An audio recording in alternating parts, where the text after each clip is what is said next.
नमस्कार। और जिन बच्चों का ओ लेवल का एग्ज़ाम है, मतलब जो बच्चे ओ लेवल का पेपर देने जा रहे हैं, उनको किन बातों का ध्यान रखना चाहिए, पेपर देते समय क्या-क्या चीज़ें करनी चाहिए, क्या नहीं करनी चाहिए, ये सारी चीज़ें डिस्कस करने के लिए वीडियो आपके सामने लाई गई हैं।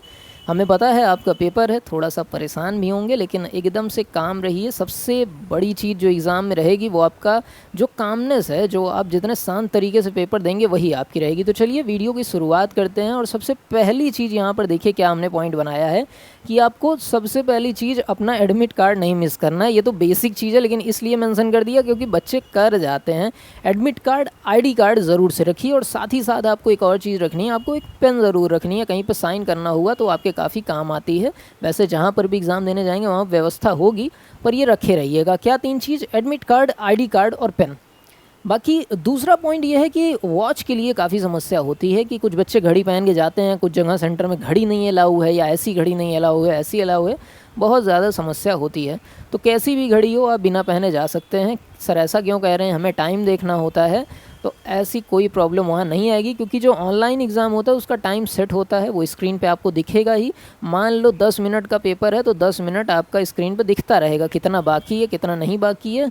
घड़ी वाले समय से उसका कोई भी मतलब नहीं होता है, आपको पूर्ण समय मिलेगा ही मिलेगा। और जब भी आपको टाइम देखना हो कितना बचा है, वो स्क्रीन पे आपको दिखता रहेगा। तो एकदम से आप परेशान मत होइए इस चीज़ के लिए कि सर हम घड़ी भूल गए या घड़ी पहन के जाएं कि ना जाएं।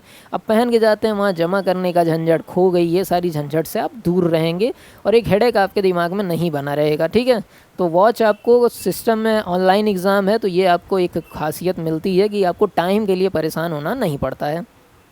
तीसरी चीज़, सेंटर पे जा रहे हैं तो ये लगभग लोगों को पता ही होगा, थोड़ा पहले पहुंचना चाहिए। लेकिन देखिए, आप मान लीजिए कॉपी पेन से लिखने वाला अगर जगह है तो थोड़ा जल्दी ना भी पहुंच रहे हैं तो काम चल जाता है, लेकिन इसमें आपको पहले पहुंचना पड़ेगा। सर ऐसा क्यों कह रहे हैं?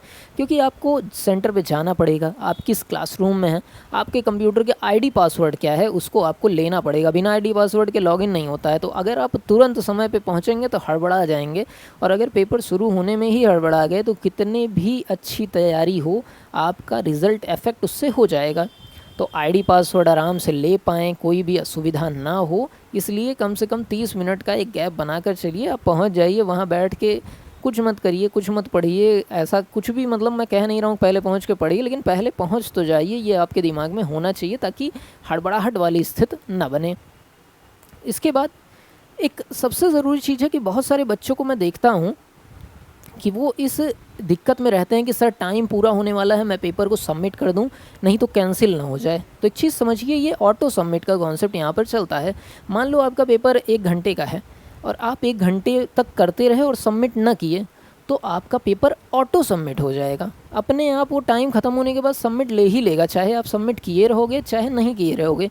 ऐसा नहीं होता है कि आपने फाइनल सबमिट नहीं किया तो आप रिजेक्ट हो जाओगे या आपका रिज़ल्ट ही नहीं दिखेगा। ऐसी कोई समस्या आपको नहीं आने वाली है, तो एकदम निश्चिंत रहिए। अगर आप फाइनल सबमिट ना भी करते हैं तो सिस्टम समय ख़त्म होने के बाद ऑटो सबमिट आपको कर देता है पेपर को। तो ये जो कलर में डिफरेंस दिखा होगा वीडियो में, अचानक से बारिश होने लगी है सामने की तरफ, तो आपको दिख रहा होगा। चलिए चलते हैं आगे की तरफ। और यहाँ पर कहा जा रहा है, अगला पॉइंट जो हमने बनाया था वो था कि, मतलब ये तो मैं निराश भी होता हूँ, बच्चे आकर कहते हैं कि सर मैं बस 10 सवाल छोड़ दिया। तो एक चीज़ मुझे समझ में नहीं आती कि नेगेटिव मार्किंग है नहीं और एमसीक्यू क्वेश्चन है, लिखने वाला भी आलस आपको आ नहीं रहा है कि बहुत लिखना था इसलिए छोड़ दिए। टिक ही लगाना है, वो भी माउस से जाके क्लिक करना है, तो भी क्वेश्चन कैसे छूट जा रहा है, क्यों छूट जा रहा है, क्यों अपना नंबर खुद कटवा रहे हैं बच्चे, नहीं समझ पा रहा हूँ। अगर आप मेरे इस वीडियो को देख रहे हैं तो एक भी क्वेश्चन आप छोड़िएगा मत, क्योंकि नेगेटिव मार्किंग नहीं है। निगेटिव मार्किंग नहीं है तो एक भी क्वेश्चन अगर कोई बच्चा छोड़ रहा है तो वो अपना नंबर खुद अपने हाथ से काट रहा है, ये जान लीजिए। तो क्वेश्चन कोई मत छोड़िए और कोशिश करिए जिस तरीके से, जैसे पहला लगा रहे हैं, दूसरा, तीसरा, चौथा, फिर पाँचवा पहुँचो, पाँचवा नहीं आ रहा है तो उसी टाइम टिक लगा दीजिए, बाद के लिए मत छोड़िए। सारी समस्या की जड़ ही यही है कि बाद के लिए जब हम छोड़ते हैं तो अचानक से याद आता है समय ख़त्म होने वाला है, जो छोड़े हैं उसमें तुक्का भी लगाना है हमको और जो आगे बचा है उसको भी करना है, तो दिमाग कन्फ्यूज़ हो जाता है। इस तरीके से मत चलिए, जो नहीं आ रहा है लगाते चलिए, बाद में मौका मिला तो कुछ और दिमाग भिड़ाना होगा भिड़ा लीजिएगा, लेकिन एक बार चलते समय क्वेश्चन लगाते चलिए, बाद के लिए कुछ छोड़िए मत, नहीं तो समस्या आप खुद के लिए जनरेट करेंगे उस चीज़ में। बाकी एक चीज़ और मैं बताना चाहूँगा, वैसे ये टीचर के बताने वाली बात नहीं है, लेकिन ओ लेवल के एग्ज़ाम में जहाँ तक मैंने देखा है कि अगर 4 ऑप्शन हैं और आपको नहीं आ रहे हैं, ठीक है, सबसे मेन चीज़ है आपको क्वेश्चन नहीं आ रहा है, तब का ये सिनेरियो है कि 4 ऑप्शन है और आपको क्वेश्चन नहीं आ रहा है और ऑल द अबव आपको देखने को मिल रहा है, तो ऑल द अबव पे टिक लगा दीजिए, ठीक है।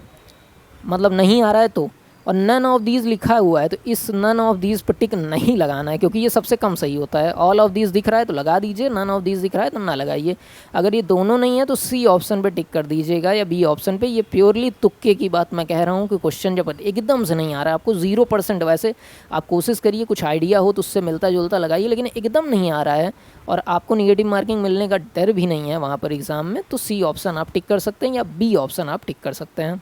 चलिए इसके बाद आगे की तरफ बढ़ते हैं और यहाँ पर आखिरी पॉइंट, यहाँ पर नन ऑफ दीज का भी हमने कवर कर लिया। बाकी जो मेन पॉइंट शुरुआत किया था इस वीडियो का ये वही है कि आपने जो भी तैयारी की है, जितनी भी तैयारी की है, एक भी दिन पढ़ा है, एक भी घंटा पढ़ा है, तो उसके कॉन्फिडेंस में रहिए कि आप 1 घंटे पढ़े हैं तो वो तो आप लेके जा ही रहे हैं ना, ठीक है। तो उस चीज़ के कॉन्फिडेंस में रहिए, एकदम घबराइए मत। अगर शांत मन से पेपर को हल करेंगे तो 10 नंबर का अंतर लगभग आप ले आ सकते हैं, ठीक है। तो धैर्य से पेपर दीजिए। कोई और डाउट हो कमेंट में पूछिए, और हमारी तरफ से, इस पूरे कंप्यूटर जी परिवार की तरफ से, पूरे टीम की तरफ से आप सभी बच्चों को बेस्ट ऑफ लक। और मतलब आपका एग्ज़ाम काफ़ी अच्छा जाए, ये मैं हमेशा चाहता हूँ। जब आप एग्ज़ाम के बाद कमेंट करके बताते हैं सर हमारा इतना नंबर आया, वीडियो देखा था, कोचिंग नहीं किया था तो भी पास हो गए, बहुत अच्छा लगता है पढ़ के। तो उम्मीद है आप सभी लोग अच्छा पेपर करेंगे। कोई दिक्कत हो हमें कॉन्टैक्ट करिए, हम आपके हर प्रॉब्लम को सॉल्व करने की कोशिश करेंगे। नमस्कार, जय हिंद।